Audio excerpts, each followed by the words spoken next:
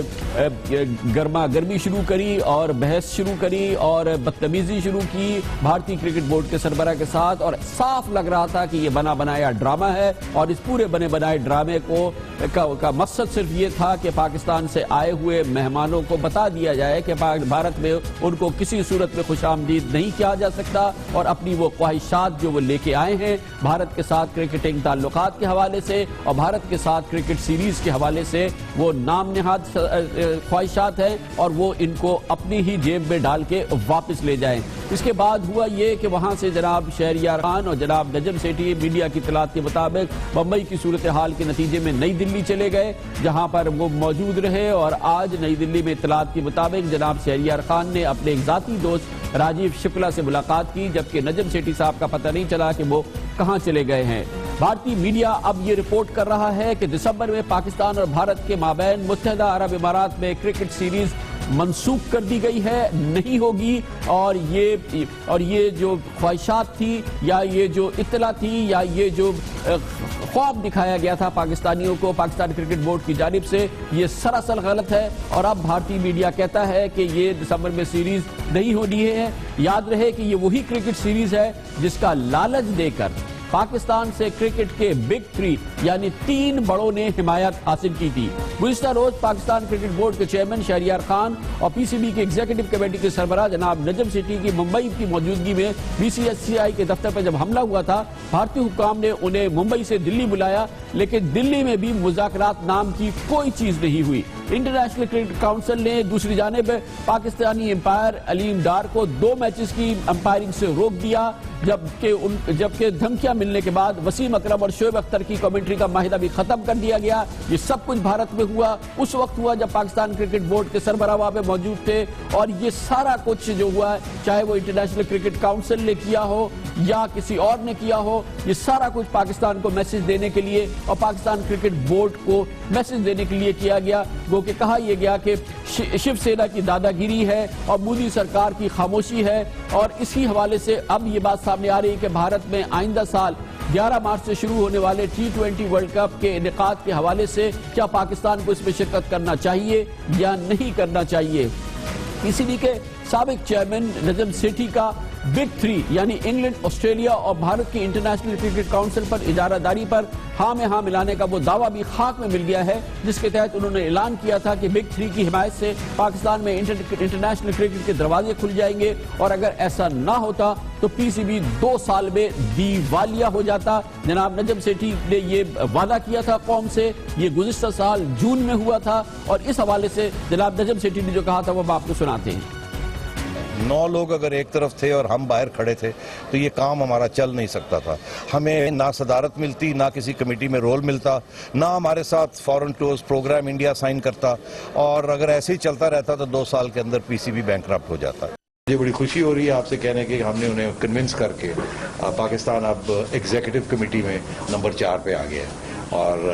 ہر فیصلہ جو بھی ہوگا آئی سی سی کا وہ ایگزیکٹو کمیٹی کے اندر فیصلے ہوں گے، جس کے اندر آپ کے خادم انشاءاللہ بیٹھا ہوگا یا پاکستان کا جو بھی نمائندہ۔ یہ گزشتہ سال فروری کی بات ہے جب سابق chairman P C B Zaka Ashraf کو دوسری بار گھر بھیجا گیا تھا، اور جناب نجم سیٹھی کو پی سی بی کے چیئرمین کی حیثیت سے تمام بڑے فیصلے کرنے کا مکمل اختیار ملا تھا، اور جناب نجم سیٹھی نے بگ 3 کی حمایت پر بھارت کے ساتھ 4 سیریز کھیلنے پر پاکستان کی کم از کم 30 ارب روپے آمدنی کی خوشخبری ہمیں سنائی تھی۔ اب فائنل کر دیا ہمارے ساتھ، تو آپ سمجھیں یہی کہ سگنلز گرین ہی آ رہے ہیں ابھی تک، اور انشاءاللہ یہ ہوگا، اور اگلے سال دسمبر میں انڈیا پاکستان کی پوری سیریز ہوگی دبئی کے اندر۔ ہندوستان نے جو ہمارے ساتھ وعدہ کیا ہے کہ ہمارے ساتھ 4 ہوم سیریز کھیلے گا اور ہم ان کے ساتھ 2 ان کی سیریز کھیلیں گے اگلے 8 سال میں، وہ اب فائنل ہو گیا ہے۔ وہ جو میمورینڈم تھا اس کو اگریمنٹ میں تبدیل کر دیا گیا ہے۔ انٹرنیشنل کرکٹ کی قبولیت ہو ہی نہیں سکتی جب تک انڈیا پاکستان ایک دوسرے کو نہیں کھیلیں گے، تو یہ سب مانتے ہیں، اور اب اس کو ہم نے کاغذ پہ لکھ کے اس کو پکا کر دیا ہے۔ انشاءاللہ یہ بہت بڑی کامیابی ہے انڈیا والی جو ہے۔ اس سے میں نے پہلے بھی ذکر کیا تھا، کم از کم ہمیں $300 ملین، جس کا مطلب یہ ہے کم از کم 30 ارب روپیہ ہمیں ملے گا۔ آئی سی سی کے منٹس کے اندر ریکارڈ ہو گیا ہے کہ انڈیا اور پاکستان کے درمیان اگلے 8 سال میں 6 سیریز ہوں گی، اور ایک انڈیا پاکستان کی طرف سے ایک جوائنٹ سٹیٹمنٹ بھی ایشو ہو گیا ہے، تو وہ معاملہ تو اب بالکل پکا ہو گیا، اس میں تو کوئی گنجائش نہیں رہی۔ اور ملا کیا؟ یہ آپ نے پچھلے 2 دن سے دیکھا کہ کیا ملا ہے پاکستان کو، پاکستان کرکٹ بورڈ کو، خود جناب نجم سیٹھی کو اور جناب شہریار خان کو جو پی سی بی کے چیئرمین کی حیثیت سے نئی دلی گئے، ممبئی گئے، اور 2 دن میں پاکستانیوں کے ساتھ، پاکستان کے کرکٹ بورڈ کے ساتھ، پاکستان کے ٹیسٹ کرکٹر، سابق ٹیسٹ کرکٹر کے ساتھ، وسیم اکرم کے ساتھ، شعیب اختر کے ساتھ کیا ہوا، پاکستان کے امپائر علیم ڈار کے ساتھ کیا ہوا 30 ارب روپے تو دور کی بات ہے، پاکستان کی عزت بھی جو ہے بھارتیوں نے اپنی سرزمین پہ خاک میں ملانے کی کوشش کی، اور اس پورے دوران جب سے یہ اعلان ہوا تھا پی سی بی کے موجودہ چیئرمین جناب شہریار خان بھی بار بار کہتے رہے کہ پاک بھارت کرکٹ سیریز کے لیے وہ بے قرار ہیں اور وہ چاہتے ہیں کہ پاکستان اور بھارت کے درمیان کرکٹنگ سیریز شروع ہو۔ پاکستان کی جانب سے دوستی کی دہائیاں دے کر شہریار خان یہ التجا بار بار کرتے رہے کہ ان کی کوشش ہے کہ بھارت کسی نہ کسی طرح سے گرین سگنل دے اور پاکستان اور بھارت کے درمیان ٹیسٹ کرکٹ شروع ہو جائے یا پاکستان کے درمیان کرکٹ کے تعلقات بحال ہو جائیں۔ ہماری کوشش تو یہی ہوگی کہ اگلے 2-1 مہینے میں ہندوستان گورنمنٹ کو گرین لائٹ دے دے اپنی کہ سیریز کھیل لیجیے۔ ہماری طرف سے تو تمام دروازے کھلے ہیں، اب آپ ہی کی طرف سے رکاوٹ ہے، آپ ہم کو بتائیے کہ کیا آپ کا فیصلہ کیا ہے اس بات۔ اب بھی سچویشن میں ٹینشن ہے، اب آپ آئیے نہ آئیے، یہ آپ ڈیسیشن ہمیں ابھی دیں تاکہ ہم تیاری کر سکیں۔ اب پھر اسی پوری صورتحال میں پاکستانیوں کی ترجمانی کرنی پڑی ہر دل عزیز شاہد خان آفریدی کو۔ یار مجھے سمجھ نہیں آتا ہم انڈیا کے پیچھے کیوں اتنے وہ ہیں، کیا ضرورت ہے ہمیں انڈیا؟ آئی تھنک اور بھی بڑی ٹیمیں ہیں اور میرے خیال میں ہمیں اپنے گراؤنڈز کو آباد کرنا چاہیے، ہمیں بیسک جو چیزیں ہیں ان کو اسٹرانگ کرنا چاہیے۔ تو انڈیا سے کھیلنا نہ کھیلنا بات کی بات ہے، مجھے نہیں سمجھا کہ کیوں ہم اتنا پیچھے بھاگ رہے ہیں، کوئی ضرورت نہیں ہے۔ ہم نے بہت دفعہ ان کو انویٹیشن دی، نہیں کھیلنا چاہتے، کوئی ایسی بڑی بات نہیں ہے، ہم خوش ہیں اوروں کے ساتھ کھیلنے کے لیے۔ ارے سیدھی سی بات ہے، بڑی کامن سی بات ہے، نارمل بات ہے جو شاہد خان آفریدی کر رہے تھے، ہر پاکستانی کی دل کی آواز ہے۔ یہ پورا معاملہ گزشتہ سال شروع ہوا تھا جب جناب ذکا اشرف جو اس وقت پاکستان کرکٹ بورڈ کے سربراہ تھے ان کو گھر بھیجا گیا تھا، ان کو فارغ کیا گیا تھا اور وجہ نزاع بنی تھی یہی بگ 3 کا معاملہ۔ ذکا اشرف صاحب کہتے تھے کہ ہمارے ساتھ دھوکہ دیا جا رہا ہے، نجم سیٹھی صاحب کہہ رہے تھے کہ نہیں ہمارے لیے بہت زیادہ ضروری ہے اور اس لیے آج ہمیں ان کو یاد کرنا پڑ رہا ہے، نجم سیٹھی صاحب کو بھی اور ذکا اشرف صاحب کو بھی۔ نجم سیٹھی صاحب کو ہم ڈھونڈنے کی کوشش کر رہے ہیں، ہمیں وہ پتہ نہیں اس وقت وہ کہاں موجود ہے، ہماری کوشش تھی وہ اس پروگرام میں شامل ہوتے، لیکن جناب ذکا اشرف ہمارے ساتھ ضرور شامل ہیں، ہمارے ساتھ موجود ہے۔ بہت بہت شکریہ ذکا اشرف صاحب۔ اس سے پہلے کہ میں پہلا سوال سنوں اس طرف جاتے ہیں، گزشتہ سال جب اس پورے معاملے میں جناب نجم سیٹھی نے فرمایا تھا،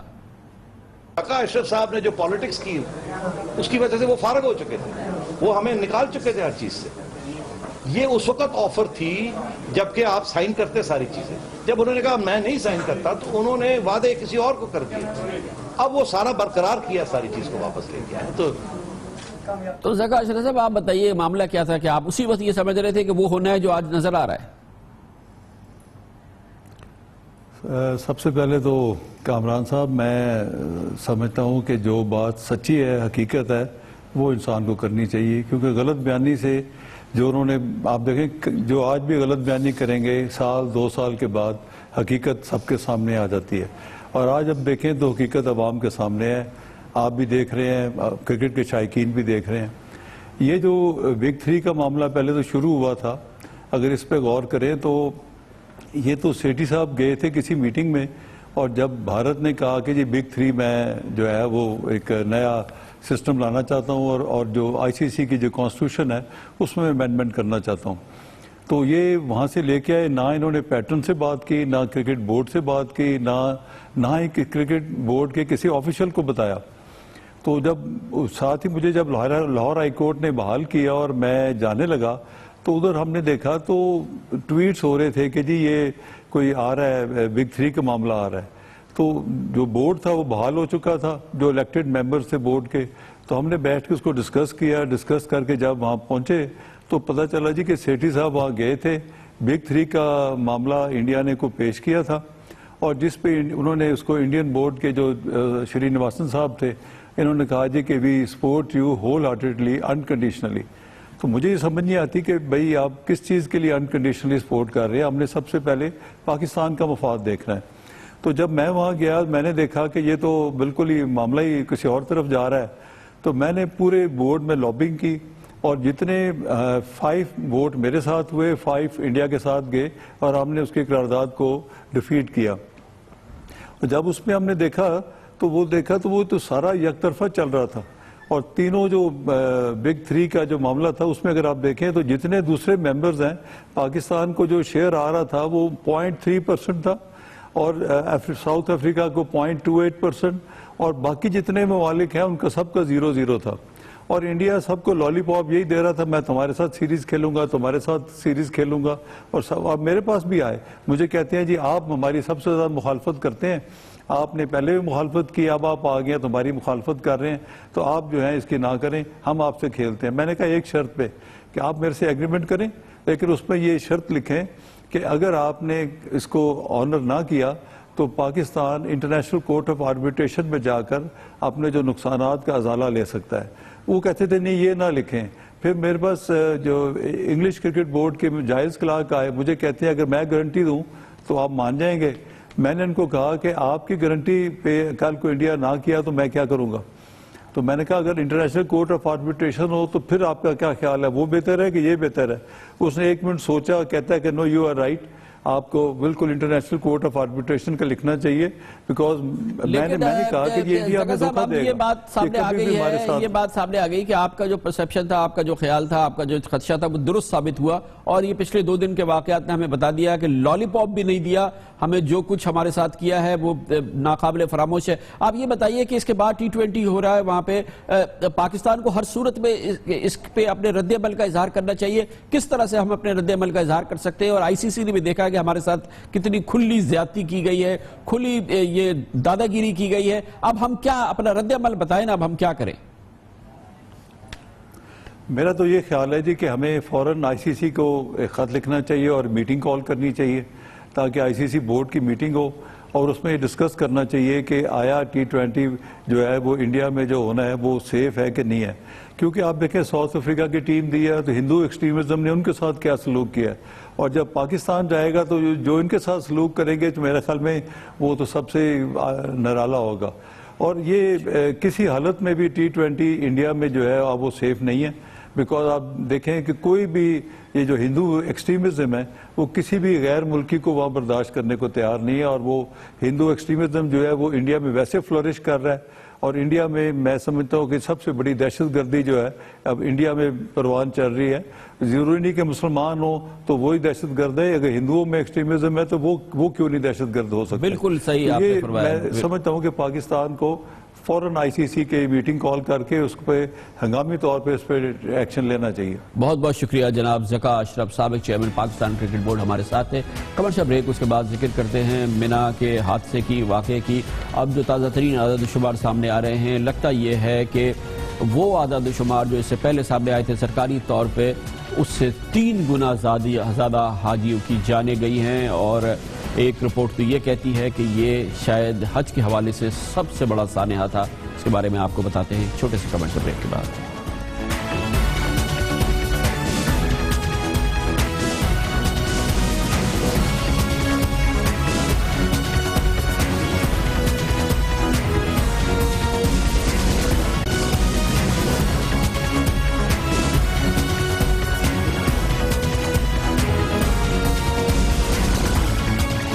ویلکم بیک۔ سعودی عرب کی جانب سے گزشتہ مہینے 24 ستمبر کو پیش ہونے والے منا سانحے میں جاں بحق حجاج کی تعداد اب بھی 769 ہی بتائی جا رہی ہے۔ یہ آخری آفیشل فگر ہے جو سعودی حکومت کی جانب سے جاری کی گئی، لیکن اب امریکی خبر رساں ایجنسی AP کا کہنا ہے کہ سانحے میں اس کے پاس اس بات کے مفصل ثبوت موجود ہے کہ جاں بحق ہونے والے افراد کی تعداد دراصل 2177 تک پہنچ چکی ہے۔ فرانسیسی خبر رساں ایجنسی AP کے مطابق جو 1 ہفتے پہلے اس نے جو اعداد و شمار جمع کیے تھے اس میں جاں بحق حجاج کی تعداد 1633 بتائی گئی تھی۔ سانحہ منا میں پاکستانی حجاج کے بارے میں پتہ چلا ہے کہ تازہ ترین اعداد و شمار کے مطابق یہ تعداد 104 ہے، جن میں سے 75 پاکستانی حاجیوں کی تدفین مکہ مکرمہ میں کی جا چکی ہے، جبکہ 18 پاکستانی حاجی آج بھی لاپتہ بتائے جا رہے ہیں۔ اب جو تحقیقات کی ہوئی ہے اور جو تازہ ترین اعداد و شمار AP نیوز ایجنسی نے جاری کیے ہیں، اس کے مطابق سانحے میں جاں بحق ہونے والے حجاج میں سب سے زیادہ تعداد ایران کی ہے، جس کے 465 حاجی جاں بحق ہوئے۔ دیگر شہداء میں مالی کے 254، نائجیریا کے 199، مصر کے 122، بنگلہ دیش کے 137، انڈونیشیا کے 126، ہندوستان کے 116، ایتھیوپیا کے 47 حاجی شامل ہیں۔ اسی طرح چاڈ کے 43، مراکش کے 36، الجیرس کے 33، سوڈان کے 30 اور تنزانیہ کے 20 اور صومالیہ کے 10، اس کے علاوہ کینیا کے 8، گھانا کے 7، ترکی کے 7، میانمار کے 6، لیبیا کے 6، سیریا کے 4 اور افغانستان کے 2، جبکہ اردن اور ملیشیا کا ایک حاجی بھی شہداء میں شامل ہے۔ اس سے قبل 11 ستمبر کو مکہ مکرمہ میں حرم شریف کے اندر توسیع کے دوران ٹرین گرنے سے 112 حجاج شہید ہوئے تھے۔ یہ واقعہ بھی اس حج کے دوران ہی ہوا تھا۔ مکہ مکرمہ میں اس سے قبل حج کے دنوں میں ہونے والے کچھ بڑے سانحات ہیں، لیکن یہ سانحہ جو تازہ ترین سانحہ ہے وہ ہر صورت میں حج کے دوران ہونے والے تمام سانحات سے سب سے بڑا سانحہ لگتا ہے، کیونکہ اس میں اب تازہ ترین اعداد و شمار 2177 اموات کے بارے میں بتائے جا رہے ہیں۔ اس سے پہلے جو بڑے واقعات ہوئے ہیں ان میں 12 جنوری 2006 کو شیطان کو کنکریاں مارتے ہوئے بھگدڑ کے وقت 346 عازمین شہید ہوئے تھے، جبکہ 1 فروری 2004 کو مینا میں 244 حجاج اللہ کو پیارے ہوئے تھے۔ 9 اپریل 1998 کو جمرات کا پل گرنے سے 118 حجاج شہید ہوئے تھے۔ 23 مئی 1994 کو شیطان کو کنکریاں مارنے کے دوران 270 حاجی جاں بحق ہوئے تھے، اور 2 جولائی 1990 کو مکہ سے مینا جاتے ہوئے زیر زمین ٹنل میں بھگدڑ مچنے سے 426 افراد شہید ہوئے تھے۔ ہر لحاظ سے یہ واقعہ سب سے بڑا واقعہ ہے، اور تازہ ترین جو اعداد و شمار سامنے آئے ہیں وہ سرکاری فگرز جو سعودی حکومت کی جانب سے دی گئے ہیں اس سے 3 گنا زیادہ ہیں۔ اس کے بارے میں مزید معلومات حاصل کرتے ہیں، اس کے لیے جدہ جائیں گے جہاں پہ اخبار عرب نیوز کے سینئر ایڈیٹر جناب سراج وہاب ہمارے ساتھ موجود ہے۔ سراج وہاب صاحب بتائیے گا، ایک طویل عرصہ ہو گیا ہے سعودی حکومت نے اپنی فگرز اپڈیٹ نہیں کی ہے، اب اے پی نیوز ایجنسی کہتی ہے کہ اس کے اعداد و شمار کے مطابق 2177 لوگ دراصل ان کی اموات ہوئی اس سانحہ مینا کے دوران۔ اس سلسلے میں کیا سعودی حکام لیٹسٹ کیا بتا رہے ہیں، کیا سعودی پوزیشن ہے؟ دیکھیے، سعودی پوزیشن بہت صاف ہے۔ جب سانحہ ہوا تو اس کے بعد سعودی حکومت کی سب سے اولین ترجیح یہ تھی کہ وہ تمام سارے لوگ جو جاں بحق ہوئے ہیں، شہید ہوئے ہیں، ان کو سب سے پہلے آئیڈینٹیفائی کیا جائے، اور وہ جو لوگ جو مسنگ ہیں، جس میں ابھی آپ نے ذکر کیا کہ کئی پاکستانی بھی ابھی بھی مسنگ ہے، تو وہ تمام سارے مسنگ جو لوگ ہیں ان کو آئیڈینٹیفائی کیا جائے، اور وہ لوگ جو شہید ہو گئے ہیں ان کے فنگر پرنٹس، اور 3 دن کے بعد چونکہ فنگر پرنٹس کام نہیں کرتے تو ان کے جو ہے وہ ڈی این اے پروفائلنگ، تمام سارے جو ہے شہیدوں کی جو ہے ڈی این اے پروفائلنگ کی گئی تاکہ بعد میں وہ جو مسنگ ہے ان کے ڈی این اے پروفائلرز کو میچ کیا جا سکے اور یہ تمام ساری چیزیں حل کی جا سکے۔ تو اولین ترجیح حکومت یہ نہیں تھی کہ سب سے پہلے کہ کتنے جاں بحق ہوئے یا کتنے شہید ہوئے یا کاؤنٹنگ کے اندر تمام ساری پوری توانائی سعودی حکومت نے اس میں لگا دی کہ وہ تمام سارے لوگوں کو سب سے پہلے جو انجورڈ ہیں ان کو کس طرح طبی امداد پہنچائی جائے اور ان کا کس طرح بیسٹ کیئر کیا جائے، اور اگر وہ جدہ میں یا ریاض میں یا دوسری جگہ جو بیسٹ ہاسپٹلز ہیں اس میں ان کو منتقل کیا گیا، اور جو شہید ہوئے تھے ان کی تدفین کی کارروائی کی گئی، اور دریافتہ جو سیاست ہوئی اس میں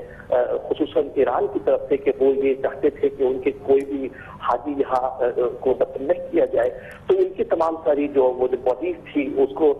ریپیٹریٹ کرنا تھا، ان کو ایران کے اندر بھیجنا تھا۔ تو یہ تمام ساری چیزیں تھی جن کے اندر سعودی عرب نے جو ہے اپنی حکومت میں، ان کے ہیلتھ منسٹری میں، انٹیریئر منسٹری میں اپنی تمام ساری توانائی سے مرکوز کی کہ وہ سب سے پہلے جو ریلیف پہنچائی جائے انجورڈ کو، اور جو جاں بحق ہوئے ہیں، شہید ہوئے ہیں، ان کو سب سے پہلے تدفین کیا جائے، اور جو لوگ مسنگ ہیں ان کو آئیڈینٹیفائی کرنے کی کوشش کی جائے، اور انہوں نے اپنے آپ کو یہ فگرز کی جو تمام ساری جو سیاست ہے اس سے بالکل بالاطاق رکھا ہے۔ تو ابھی کیا پوزیشن ہے؟ بہرحال ایک سرکاری اعداد و شمار تو چاہیے ہوں گے کہ کتنے لوگ کس ملک کے شہید ہو گئے، ٹوٹل لوگ کتنے شہید ہو گئے، یہ تو بہت ہی امپورٹنٹ ایک معلومات ہے جو کہ ظاہر ہے کہ بہت اشد ضروری ہے، کیونکہ اب دوسری نیوز ایجنسیز جو بات کر رہی ہیں وہ اس اعداد و شمار سے 3 گنا زیادہ کی بات کر رہے ہیں جو کہ سرکاری طور پہ آخری بار جاری کیے گئے تھے۔ بہت انٹرسٹنگ بات یہ ہے کہ یہ جو اعداد و شمار دے رہے ہیں، جو اسٹیٹسٹکس آ رہی ہیں، اے پی کا آپ نے حوالہ دیا یا اے ایف پی پہ جو آ رہی ہیں، تو اس کو سعودی حکومت نے ڈینائی نہیں کیا ہے، صرف پہلی مرتبہ انہوں نے اس وقت ڈینائی کیا تھا یہ کہتے ہوئے کہ ان جو لوگ جو موسم مورچری میں جو تھے جو لوگ، ان میں کرین میں جو جاں بحق ہوئے، شہید ہوئے، وہ لوگ بھی شامل تھے، صرف یہ انہوں نے اس وقت تردید کی تھی۔ لیکن اس کے بعد انہوں نے اس جو فیگر آ رہی ہیں انٹرنیشنل خبر رساں ایجنسیز میں، اس کو ڈینائی نہیں کیا گیا ہے۔ دوسری جو بات ہو رہی ہے اس وقت، انویسٹیگیشن جو ہے وہ جاری ہے۔ پیر کی شب جو ہے ایک بہت امپورٹنٹ میٹنگ ہوئی ریاض میں، جس کو جو ہے ولی عہد محمد بن نائف نے چیئر کیا، اور اسی میٹنگ کے اندر یہ طے کیا گیا اور یہ بتایا گیا کہ انویسٹیگیشن جو ہے تمام پہلوؤں پہ غور کر رہا ہے کہ آیا یہ ٹریجڈی ہوئی کیسی، ایک ایسی جگہ جہاں پہ بالکل اس کا کبھی 100 سال میں کبھی بھی ایسی ٹریجڈی نہیں ہوئی تھی، تو کیا کوئی اس کے اندر کوئی سیاسی اس کا پہلو ہے، کیا کوئی دوسرا ملک اس میں ملوث ہے جو سیبوٹاج اس نے وہاں پر کیا ہے۔ تو اس میں انٹیلیجنس کی جو چیف ہے خالد الحمیدان، وہ بھی اس میٹنگ میں موجود تھے۔ 2 دن پہلے یہ میٹنگ ہوئی اور اس میں کہا گیا ہے کہ یہ انویسٹیگیشن جاری ہے اور جلد از جلد اس کو بہت بہت شکریہ جناب سراج بہاب ہمارے ساتھ تھے۔ کہتے ہیں کہ سعودی حکومت کی جانب سے فی الحال تردید نہیں کیے گئے وہ تازہ عدد و شمار جو سامنے آئے ہیں امریکی خبر ایجنسی کی جانب سے 2177 افراد کی ہلاکت کے بارے میں سانحہ منی میں۔ لیتے ہیں کمرشل بریک اور اس کے بعد ذکر کریں گے پاکستان میں ایک بار پھر ڈینگی مچھر نے حملہ کیا ہے اور اس وقت 6000 سے زائد پاکستانی اسپتالوں کے بستر پر ہیں۔ اس کے بارے میں بات کرتے ہیں کمرشل بریک کے بعد۔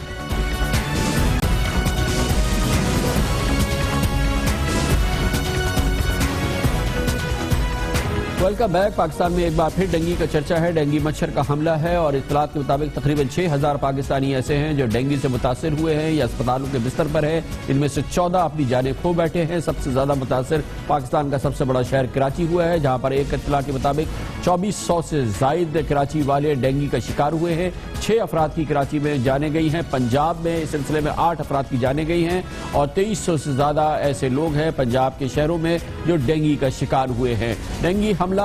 پاکستان میں معمول کا عمل بن گیا ہے اور اگر اس سال کے اعداد و شمار دیکھیں تو لگتا یہ ہے کہ یہ ایک بار پھر وبائی صورتحال اختیار کر رہا ہے ڈینگی سے متاثرین کی۔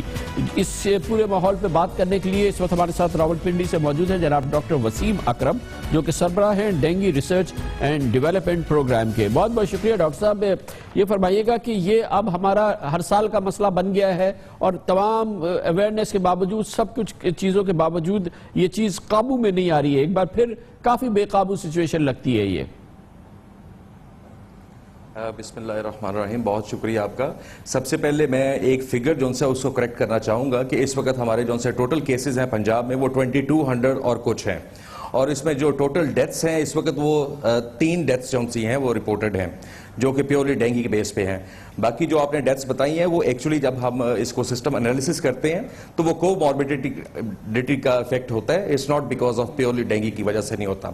تو جہاں تک آپ نے یہ بات کی ہے کہ ڈینگی جو ہے وہ بے قابو ہو رہا ہے، یہ ہے میں تھوڑا سا آپ کو بتانا چاہوں گا کہ جو یہاں پہ ہم ایفرٹس کر رہے ہیں اور یہ ایفرٹس ان کنٹینیوٹی ہے آف 2011 کی آؤٹ بریک جب ہوئی تھی، اس میں گورنمنٹ آف پنجاب خاص طور پہ چیف منسٹر پنجاب جو سے ان کی پوری ٹیم جو سی ہے، ہم نے اتنے ویل ڈیفائنڈ سسٹم جو سے SOPs ڈیولپ کیے تھے جو کہ پھر ہر سال